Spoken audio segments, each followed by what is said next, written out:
30 বছর বয়সী অমন কুমার শর্মাকে জানেন? তিনি ছিলেন একজন বিচারক। অনেকটা স্ট্রাগল, অধ্যবসায় আর লেখাপড়ার মধ্যেই তিনি একজন বিচারক হতে পেরেছিলেন। আমাদের এই ভারতবর্ষে একজন বিচারক হওয়া খুব একটা সহজ কাজ নয়। আজকে যে ঘটনাটি আমি আপনাদের বলে শোনাবো সেটি শুনলে আপনি চমকে উঠবেন। আসুন জেনে নিই কী ঘটনা। 1 মে রাত 10টার সময় অমন কুমার শর্মা তার বাবাকে ফোন করে বলেন, আমি খুব ক্লান্ত, আমার জীবন খুব কঠিন হয়ে গিয়েছে।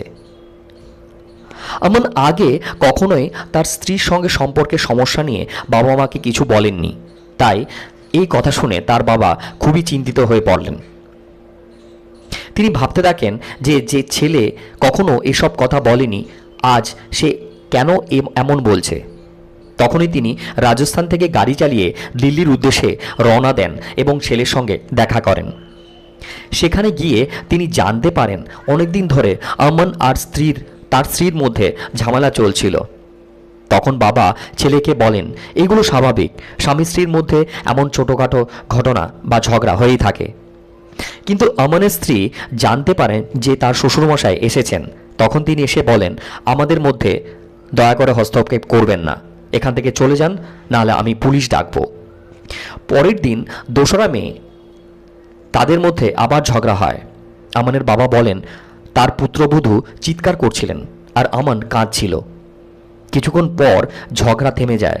তখন তিনি ভাবেন হয়তো সব ঠিক হয়ে গিয়েছে, কিন্তু অনেকক্ষণ কোনো শব্দ না পেয়ে তিনি চিন্তিত হয়ে পড়েন। তিনি দরজায় নক করেন। পুত্রবধূ দরজা খুলে বেরিয়ে আসেন। তিনি জিজ্ঞেস করেন, অমন কোথায়? তিনি বলেন, আমি জানি না। তখন তিনি দাঁড়িয়ে ছেলেকে ফোন করেন। ফোনের রিং বাথরুম থেকে শোনা যায়, কিন্তু অমন বাইরে থেকে না আসায় তার ভয় বাড়তে থাকে। তিনি দরজায় বারবার নক করেন, কিন্তু কোনো সাড়া পাওয়া যায় না। অনেক চেষ্টা করেও দরজা ভাঙতে পারেন না তিনি। তারপর তিনি নিচে গিয়ে নিরাপত্তা রক্ষীকে ডাকেন।